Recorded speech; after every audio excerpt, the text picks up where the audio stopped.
ماشاء اللہ لا حول ولا قوة الا باللہ العلی العظیم۔ بسم اللہ الرحمن الرحیم۔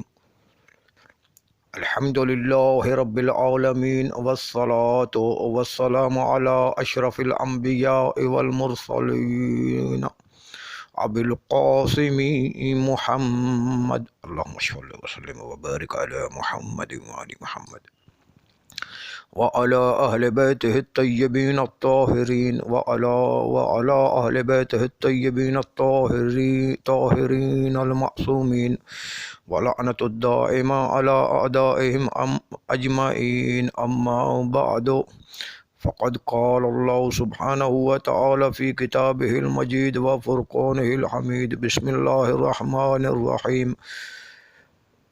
ان الدین عند اللہ الاسلام۔ میرے محترم سامعین، میں نے جیسا کہ پہلی نشستوں میں گزارش کیا ہے آپ کی خدمت میں کہ دین اسلام کا پہلا ستون اور اہم ستون جو ہے وہ توحید ہے، اور جیسا کہ مولا امیر المومنین علیہ الصلوۃ والسلام خطبہ نہج البلاغہ میں ارشاد فرماتے ہیں کہ اول الدین معرفت وکمال معرفت تصدیق بہ وکمال التصدیق بہ توحید وکمال توحید الاخلاص له وکمال الاخلاص له نفی الصفات عنہ لشہادت کل صفت انہ غیر الموصوف وشہادت کل موصوف انہ غیر الصفہ۔ مولا امیر المومنین علیہ الصلوۃ والسلام فرماتے ہیں کہ اول الدین، دین کا جو اول ہے، زینہ، دین کا اول واجب، دین کا بڑا واجب، دین کا بڑا ستون، دین کا اہم رکن، دین اسلام کا اہم رکن ہے، وہ کیا ہے؟ وہ معرفت خداوندی ہے۔ اور معرفت خداوندی کیا ہے؟ معرفت خداوندی اس ذات کی تصدیق کرنا، اور ذات کی تصدیق اس ذات کی توحید کا نام ہے۔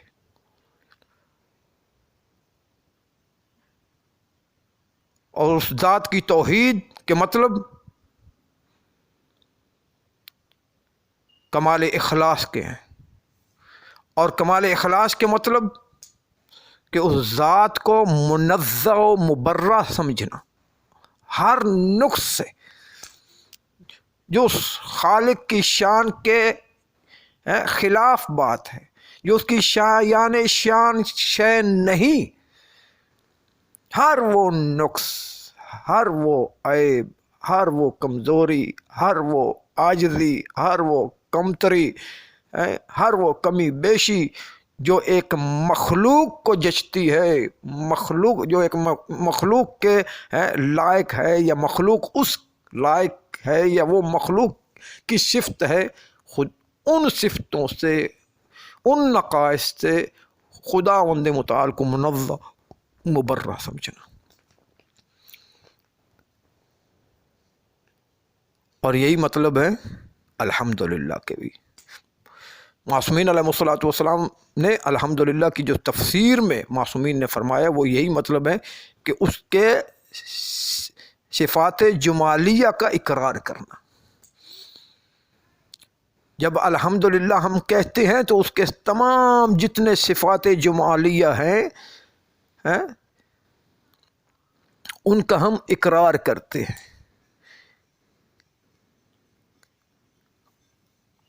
اور جب ہم سبحان اللہ کہتے ہیں تو سبحان اللہ کے مطلب یہ ہے کہ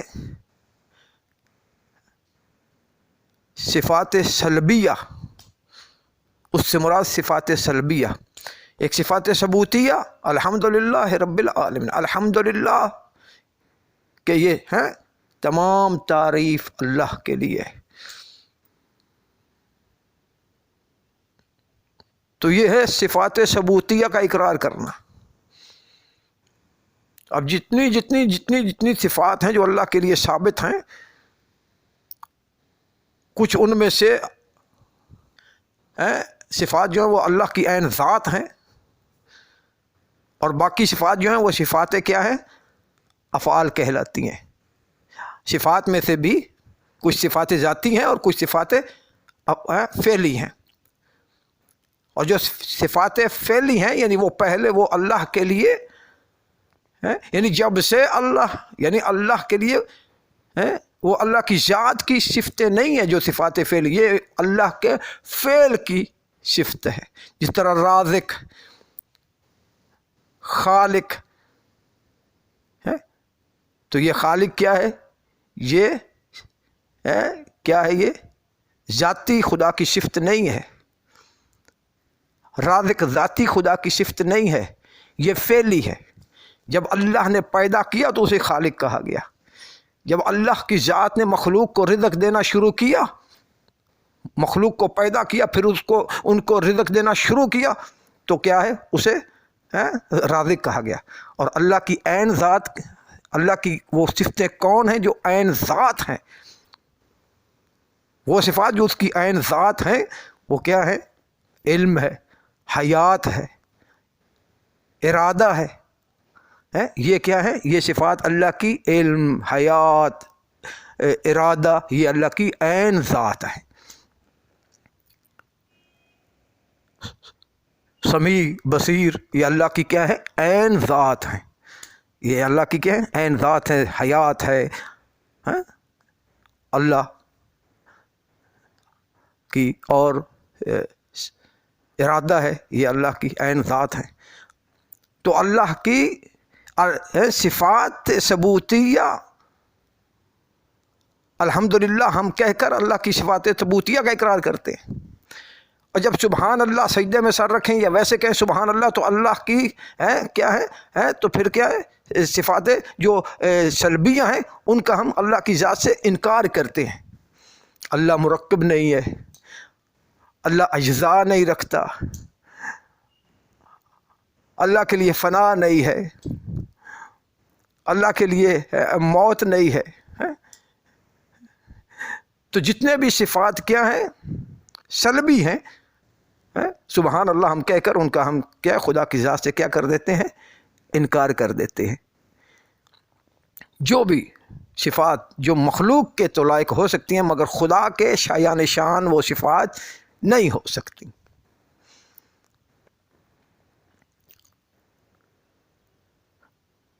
اور کمال اخلاص کے مطلب یہ ہے، کمال اخلاص کہ خدا بند متعال کو مولا امیر المومنین فرماتے ہیں کہ ان صفات سے کیا ہے؟ منزہ و مبرہ سمجھا جائے۔ اور منزہ و مبرہ کے مطلب یہ ہے کہ کیا ہے؟ کہ اس کی صفات جو ہیں وہ اس کے اس لیے صفات کیا ہیں؟ اس کی غیر ہیں، اس لیے کہ موصوف صفات جو ہیں اس سے صفات کی نفی کی جائے، اس لیے کہ صفات وہ شاہد ہیں، گواہ ہیں کہ وہ موصوف کی غیر ہوتی ہیں، اور موصوف شاہد گواہ ہے کہ وہ صفات کے علاوہ کوئی اور شے ہے۔ تو لہذا خدا کی جو صفتیں ہیں وہ اس کی عین ذات ہیں یا اس کے فعل کی صفتیں ہیں۔ بعض دفعہ صفتیں اس کی عین ذات کہلاتی ہیں، اور بعض صفات اللہ کی جو ہیں وہ اس کے افعال کی صفتیں کہلاتی ہیں۔ تو دین اسلام کا بڑا واجب اور اہم رکن وہ کیا ہے؟ خداوند متعال کی معرفت۔ خداوند متعال کی کیا ہے؟ معرفت۔ خداوند متعال کی معرفت، اور یہ معرفت جو ہے یہ کن کو حاصل ہے؟ یہ صاحبان علم کو۔ معرفت سے پہلے صاحب علم ہونا ضروری، معرفت سے پہلے صاحب تقوی ہونا ضروری ہے، معرفت سے پہلے صاحب فکر ہونا ضروری ہے۔ یہ معرفت کن کو حاصل ہے؟ جو صاحبان علم ہیں۔ یہ معرفت کن کو حاصل ہے؟ جو صاحبان تقوی ہے۔ یہ معرفت کن کو حاصل ہے؟ جو صاحبان تفکر ہیں، صاحبان فکر ہیں۔ یہ معرفت کن کو حاصل ہے؟ جو لقائے پروردگار کا یقین رکھنے والے ہیں۔ یہ معرفت کن کو حاصل ہے؟ جو صاحبان تقویٰ ہیں، جن کے اندر تقویٰ پایا جاتا ہے، جن کے اندر پرہیزگاری پائی جاتی ہے۔ جو صاحبان علم ہیں وہ خدا کو دیکھ رہے ہوتے ہیں، وہ خدا کی معرفت رکھتے ہیں۔ جو صاحبان فکر ہیں وہ خدا کو دیکھ رہے ہوتے ہیں، وہ خدا کی معرفت رکھتے ہیں۔ جو صاحبان علم ہیں، صاحبان تقویٰ ہیں، وہ خدا کو دیکھتے ہیں، وہ خدا کو دیکھ رہے ہوتے ہیں۔ اور جو صاحبان یقین ہیں، جو جن کے ایمان میں پختگی پائی جاتی ہے، وہ اپنے خدا کو دیکھ رہتے ہیں۔ اسی لیے تو کسی نے علی سے کہا، میرے مولا امیر المومنین سے کسی نے پوچھا، یا علی کبھی آپ نے اپنے خدا کو دیکھا ہے؟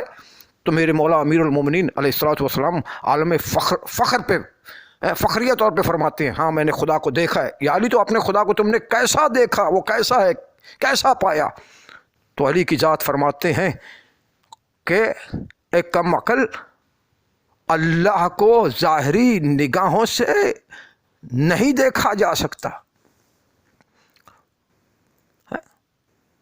یہ نگاہیں اللہ کو دیکھیں، اللہ ایسا نہیں ہے کہ ان کو نگاہیں دیکھیں۔ نگاہوں آنکھوں سے دکھائی دینے والا وہ خدا ہی نہیں جو آنکھوں سے دکھائی دینے والا۔ خدا کوئی دیکھنے والی شے نہیں ہے کہ جن کو آنکھیں دیکھیں، بلکہ خدا کو دل کی نگاہیں دیکھتی ہیں۔ یہ دل کی بصیرت، دل کی نگاہیں جو ہیں، دل کی بصیرت جو ہے وہ خدا کو دیکھتی ہے، وہ خدا کا لقاء کرتی ہے، وہ خدا کا دیدار کرتی ہے۔ تو لہذا معرفت علم سے آتی ہے، معرفت خدا کی حاصل علم سے ہوتی ہے، معرفت خداوندی حاصل تقوی سے ہوتی ہے، معرفت خداوندی